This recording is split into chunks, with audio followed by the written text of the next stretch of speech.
Hello friends, welcome to YouTube channel B S Thakur classes में आपका स्वागत है। Class 10th social science chapter first है इतिहास का। यूरोप में राष्ट्रवाद का उदय, ठीक है ना। भारत और समकालीन विश्व टू। तो फ्रेंड्स, ये आई थिंक चैप्टर फर्स्ट है एंड वीडियो फर्स्ट है मेरी सोशल साइंस में। अगर सर अच्छा रिस्पॉन्स मिलेगा तो मैं सोशल साइंस भी पढ़ाना स्टार्ट करूँगा, ठीक है ना। अभी तक मैंने क्लास 10th मैथ और साइंस चल रही है, ये वीडियो फर्स्ट है सोशल साइंस की। तो देख लेना, अब वो अच्छी लगे या नहीं लगे तो मैं कुछ नहीं कह सकता। तो फ्रेंड्स, बढ़ते हैं आगे। एंड आपका चैप्टर है क्या, ऐसे खत्म करते हैं एक ही वीडियो में, और ज़्यादा लंबी होगी तो मैं एंड सेकंड वीडियो बनाऊंगा, ठीक है ना। पहले इसे भाग भाग फर्स्ट से देख लेना। आप देखो, इतिहास में सबसे महत्वपूर्ण क्या है, प्रत्येक घटना तिथि, उसकी कब कौन सी घटना घटित हुई, ये प्रत्येक चीज को पता होनी चाहिए। इतिहास में यही इंपॉर्टेंट है, ठीक है ना। तो पहले मैंने की तिथि और घटनाएं बढ़े। देखो, पहली है 1688 ईस्वी में इंग्लैंड की संसद ने राजतंत्र से शक्ति छीन ली एवं एक राष्ट्र राज्य का निर्माण हुआ, जिसके केंद्र में कौन था, इंग्लैंड था, ठीक है ना। ठीक है। 1707 ईस्वी में इंग्लैंड एवं स्कॉटलैंड के मध्य एक्ट ऑफ यूनियन द्वारा United kingdom of the great Britain का गठन किया गया। तीन है 1785 ईस्वी में जर्मन के उदारवादी नेता जैकब ग्रिम का जन्म। 1786 ईस्वी में जर्मन के उदारवादी नेता विलियम ग्रिम का जन्म, ठीक है ना। ये जन्म कौन सा किसका कैसे हुआ, ये आपको प्रत्येक चीज को ध्यान रखना है। एंड पाँच है 1789, जिसे रिकॉर्ड है फ्रांसीसी क्रांति हुई थी, ठीक है ना। ओके। एंड फिर 1797 ईस्वी नेपोलियन किया इटली पर आक्रमण और नेपोलियन के युद्धों की शुरुआत, ठीक है ना।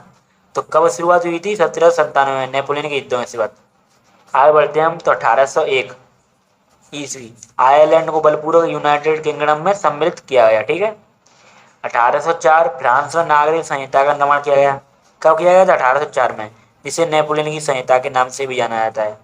अब 1807 इटली के प्रसिद्ध क्रांतिकारी जिसेपे मैत्सिनी का जन्म।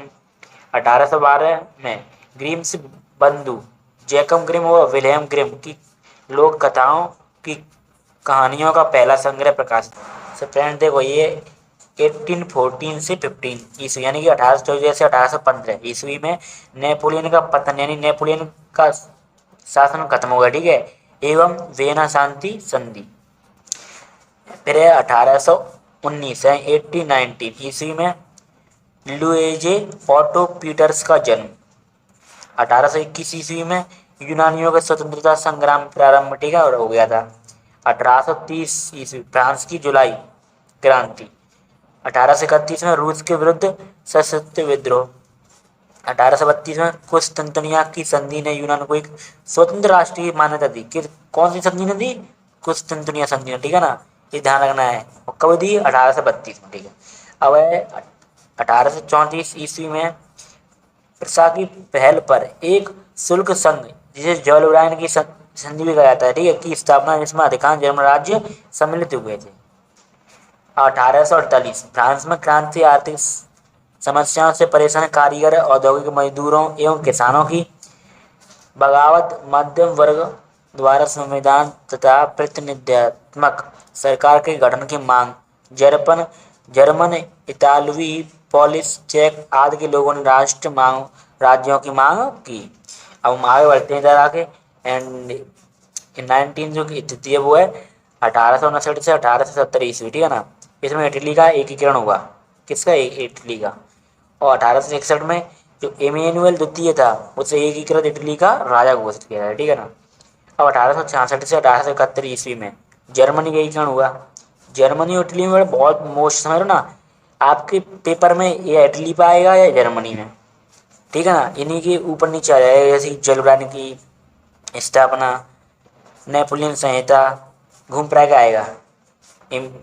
जी उससे मैथ्सनी का जन्म कब हुआ था, कैसे कैसे आता है प्रश्न, देखो। अब है जनवरी 1871 ईस्वी वर्साय में हुए एक समारोह में प्रसा के राजा विलियम प्रथम को जर्मनी का सम्राट घोषित किया गया। 1905 ईस्वी में हैब्सबर्ग एवं ऑटोमन साम्राज्यों में स्लाव राष्ट्रवाद की मजबूती। अब 1914 ईस्वी में प्रथम विश्व युद्ध प्रारंभ, ठीक है ना। एंड फ्रेंड कमेंट में बताना सेकंड वर्ल्ड वार था, द्वितीय विश्व युद्ध, वो कब प्रारंभ हुआ था, कब तक चला था, ठीक है ना। ये आपको कमेंट बताना है, ये मेरी तरफ से होमवर्क। अब प्रमुख इस चैप्टर में कौन कौन सी शब्दावली प्रयुक्त हुई है, ठीक है, उनका अर्थ। तो पहले रंग कुछ बातें, एक ऐसी सरकार, ये परिभाषा है फ्रेंड्स, कभी कभार क्या है एक एक नंबर का आता है ना, आते उत्तर प्रश्न उनमें आ जाती है, या रिक्त स्थान में भी। एक ऐसी सरकार अथवा शासन व्यवस्था जिसकी सत्ता पर किसी प्रकार का कोई नियंत्रण नहीं होता, उसे निरंकुशवाद कहते हैं, ठीक है। इतिहास में ऐसी राजशाही सरकारों को निरंकुश सरकार कहा जाता है, जो अत्यधिक केंद्रीकृत सैन्य बल पर निर्भर एवं दमनकारी सरकारें होती थी। प्रश्न दूसरा है इसका कल्पना आदर्श, यानी कल्पना आदर्श को यूटोपिया कहते थे, क्या कहते हैं, यूटोपिया, ठीक है ना। पेपर में ये मिल जाए, ये मिल जाए, बात एक ही ध्यान रखना। एक ऐसे समाज की कल्पना जो इतना अधिक आदर्श है कि उसका साकार होना लगभग असंभव है, ये संभव है ही नहीं।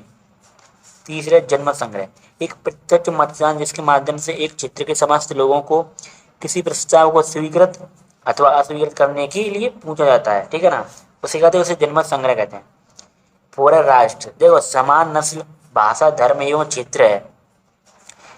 राष्ट्र एक ऐसा क्षेत्र है जहाँ पर समान नस्ल भाषा धर्म, ठीक है, एवं क्षेत्र जिसे एक लंबे प्रयासों त्याग एवं निष्ठा के द्वारा प्राप्त किया है, मान लो। एंड पांचवा मताधिकार, यानी मत, देखो वोट देने का अधिकार, उसे मताधिकार कहते हैं, ठीक है। रूढ़वादी या रूढ़वाद, एक ऐसा राजनीतिक दर्शन जो परंपरा स्थापित संस्थानों एवं व रीति रिवाजों पर बल देता है एवं तीव्र परिवर्तन की अपेक्षा धीमे धीमे व श्रमिक विकास को प्राथमिकता देता है, ठीक है। और नारीवाद, फ्रेंड्स इनमें से आपको ज़्यादा मिलेंगे पेपर में। नारीवाद कैसे कहते हैं, विचारधारा, देखो महिला व पुरुष की सामाजिक राजनीतिक एवं आर्थिक समानता की सोच के आधार पर महिलाओं के अधिकारों में हितों के प्रति जागृति की विचारधारा को नारीवाद कहा जाता है, ठीक है।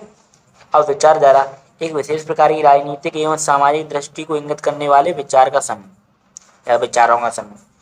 अब निर्जातीय, देखो एक साझा नस्ली जनजातीय या सांस्कृतिक उद्गम अथवा पृष्ठभूमि जिससे कोई समुदाय अपनी पहचान स्वीकार करता है। और 10 जो परिभाषा हुआ राष्ट्रवाद, व्यक्तियों के द्वारा एकता की भावना को महसूस करना जो एक समान भाषा इतिहास एवं साझी संस्कृति के भागीदार होते हैं। 11 डेफिनेशन है वो है उदारवाद, यूरोप में 19वीं शताब्दी में मध्यम वर्ग के लोगों एवं बुद्धिजीवियों द्वारा प्रोत्साहित वह विचारधारा जिसमें उनको ही अधिक से अधिक राजनीतिक एवं आर्थिक क्षेत्र में अवसर प्रदान हो तथा उनकी हिस्सेदारी को महत्व प्रदान किया जाए, उसे उदारवाद कहते हैं, ठीक है। 12 जो डेफिनेशन है रूपक, जब किसी भी अमूर्त विचार जैसे लालच ईर्ष्या स्वतंत्रता मुक्ति आदि को किसी व्यक्ति अथवा वस्तु के माध्यम से अभिव्यक्त किया जाता है। एक रूपात्मक कहानी के 2 अर्थ होते हैं, एक शाब्दिक अर्थ व एक प्रतीकात्मक अर्थ, ठीक है ना। अब ये फ्रेंड मारियान और जर्मेनिया, ये तो दोनों की दोनों वेरी वेरी मोस्ट, ठीक है ना। मैं आपको बता दूं तो मारियान कौन थी, फ्रांस में राष्ट्रीय भावना के रूपक के रूप में दर्शाई हुई एक नारी की छवि, यह ईसाइयों का लोकप्रिय नाम था। इसे सिक्कों और डाक टिकटों पर दर्शाया गया था। किन पर दर्शाया गया था, सिक्कों पर एवं डाक टिकटों पर, ये ध्यान रखना, ठीक है। जर्मनिया, ये जर्मन राष्ट्र की रूपक थी, इसे वीरता प्रतीक बलूत के वृक्ष के पत्तों का मुकुट पहने हुए दर्शाया गया।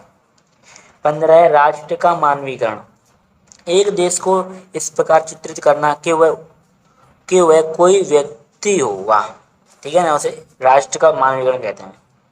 अब है हेलेनिज्म, प्राचीन यूनानी संस्कृति, क्रांति, अचानक होने वाली ऐसी कार्यवाही जो गैर कानूनी तरीके अथवा शक्ति के द्वारा सरकार या शासन में परिवर्तन के लिए विद्रोह के रूप में प्रकट होती है। 18वां जलवेरायन, पिरसा की पहल पर स्थापित एक शुल्क संघ। रोमानीवाद, एक ऐसा सांस्कृतिक आंदोलन जो एक विशेष प्रकार की राष्ट्रीय भावना का विकास करना चाहता। 3 कल कंप्लीट परिभाषाएं की हैं। अब हम आगे बढ़ते हैं तो इसकी परिभाषाएं खत्म हो गई हैं। अब आगे जो एनसीईआरटी के प्रश्न है ना पाठ्य पुस्तक के, वो आने वाले हैं, ठीक है ना। तो मैं फ्रेंड्स आपको बता दूं कि हमने जो परिभाषाएं और तिथियां वो इस वीडियो कंप्लीट की हैं। अब इससे आगे जो वीडियो आ रही है सेकंड वेद का पार्ट, उसमें इसके चैप्टर से रिलेटेड जो मोस्ट प्रश्न है रिपीटेड, जो बार बार पूछे जाते हैं, जैसे देखो अन्य महत्वपूर्ण, ये तो पाठ्य पुस्तक के अन्य महत्व बताऊँ मैं। तो वैसे बहुत से प्रश्न है फ्रेंड्स जो बार बार पूछे जाते हैं, ठीक है ना। तो ये देखिए ना, इन्हें मैं बताऊँगा कौन कौन से आपके लिए मोस्ट हैं। तो अगली वीडियो आप जरूर देखें। तब तक के लिए चैनल में वेट करते रहें, लाइक करें एंड चैनल को सब्सक्राइब करें। Thanks for watching.